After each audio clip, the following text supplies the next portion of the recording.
Jamaah sekalian yang dirahmati dan dimuliakan Allah Subhanahu wa taala, pada pagi hari ini dengan izin Allah Azza wa Jalla kita hendak membahas satu pembahasan yang sangat penting, yang ini termasuk aktivitas pekanan kita mungkin atau bulanan kita, dan bahkan mungkin ada yang sifatnya dalam satu pekan melakukan aktivitas ini berkali-kali, yaitu tentang masalah menghadiri hajatan, pernikahan, walimah dan seterusnya. Kita biasanya menyebut kata hajatan ya, untuk tempat berkumpul manusia, melakukan makan-makan, kumpul-kumpul, saling silaturahim, dan ini banyak sekali.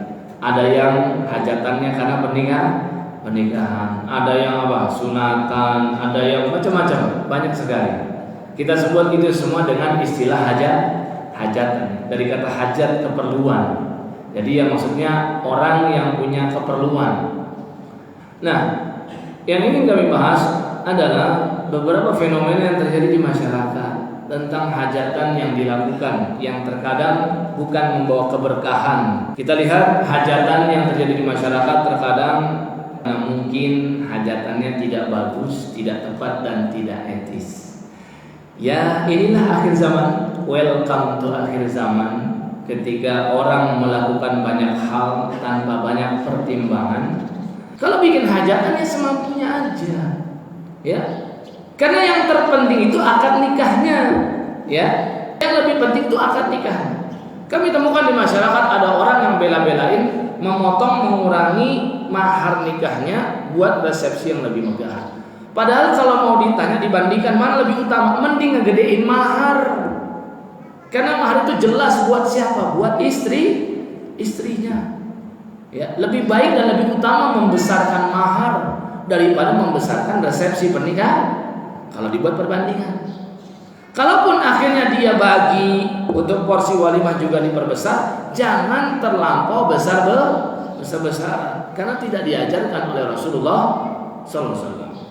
Rasul ternyata mengajarkan kita resepsi kecil-kecilan boleh, resepsi besar juga boleh, tapi nggak besar-besaran banget.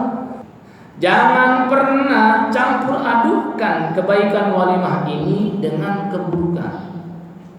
Dan nanti ini yang bisa menjadi alasan buat kita nggak menghadiri pernikahan orang. Kan ada hadisnya dari Anas bin Malik. Barang siapa yang diundang dan dia nggak datang, maka dia telah bermaksiat kepada Rasulullah. Ini sampai keras sekali, menunjukkan kalau kita diundang ya kita harus hadir kalau tidak ada uzur. Contoh keburukannya apa? Ini banyak banget. Walimahan yang dilakukan di tengah jalan mengganggu fasilitas umum, kecuali apa? Sudah izin dengan pemdanya, stakeholder setempat, dan diberikan jalan alternatif yang tidak mengganggu lalu lintas umum dan hak umum. Dan ingat, kalaupun ada yang ingin mengerjakan aktivitas di tempat itu tidak boleh dilarang. Karena itu hak bersama. Dan dia sebagai warga situ punya hak untuk menggunakan, tapi hak dia dibatasi oleh hak orang lain. Dan tentunya juga apa? Hingar-bingar suara-suaranya. Musik apalagi, ya, suara-suara volumenya jangan mengganggu yang lain. Kalau pengen dia bebas tuh di gedung sendiri tuh, yang tempat khusus. Kalau tidak mampu ya jangan dipaksain sampai mengganggu kepentingan orang lain.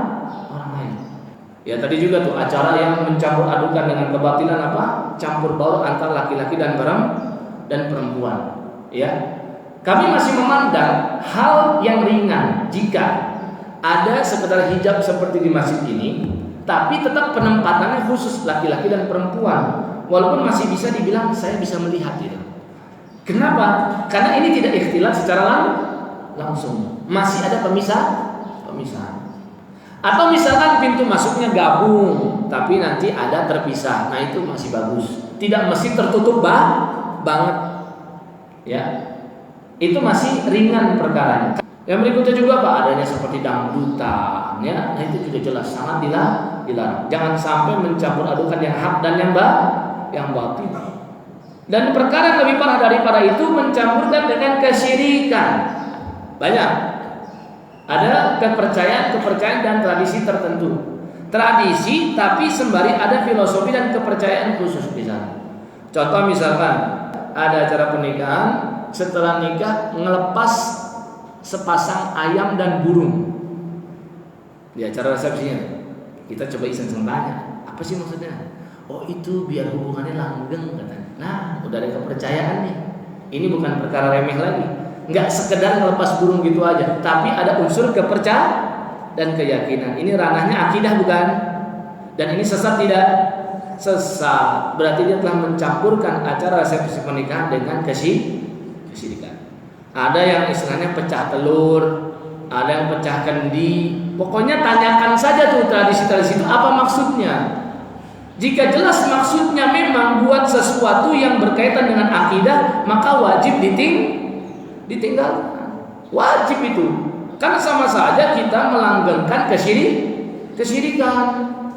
Ada biasanya tradisi barat itu melempar bunga. Sekedar lempar bunga. Oh enggak, ternyata setelah kami teliti dari pihak yang punya tradisi itu orang-orang barat Eropa sana, kepercayaannya yang mendapatkannya dia yang beruntung menikah berikutnya. Berarti ada unsur kepercayaan, ada masalah keimanan. Maka ini tidak boleh. Ada yang biasanya disediakan ayam mateng, nah, nanti itu apa? Gigit-gigitan si suami dengan istri. Ini juga nggak boleh. Kenapa nggak boleh? Pamer kemesraan dan kemesuman di depan publik. Tidak boleh. Perkara yang seperti ini tidak boleh. Bayangkan anak-anak nontonin, bukan edukasi yang baik. Maka yang seperti ini ditinggalkan. Dan biasanya di zaman sekarang ketika kami koreksi seperti ini, karena kami pernah menghadiri, diundang, tapi nggak tahu. Makanya semenjak sudah tahu, kami harus ketat sebelum hadir atau tidak. Saya pernah khutbah nikah, baru turun dari panggung Bapak Ibu, langsung biduanita naik. Terkejut saya, nggak nyangka sama sekali. Kenapa? Yang mengundang saya jamaah saya yang sudah hadir kajian rutin. Ya husnuzon saya, ya Islami lah, bagus acaranya. Terkejut saya, baru turun berpapasan dengan biduan dua perempuan, pakaian yang na'udzubillah min zalik, ya kan? Sekwilda terlihat sekitar wilayah dada, naik ke atas AC langsung begitu. Astagfirullah. Bayangkan baru saja mengundang barokah Allah langsung mengundang setan. Yang seperti tidak boleh, ya. Nah, jadi yang seperti ini harus dihilangkan dan ini bagian dari adab dalam membuat hajatan. Makanya yang sudah ngaji jangan sampai ada yang seperti ini.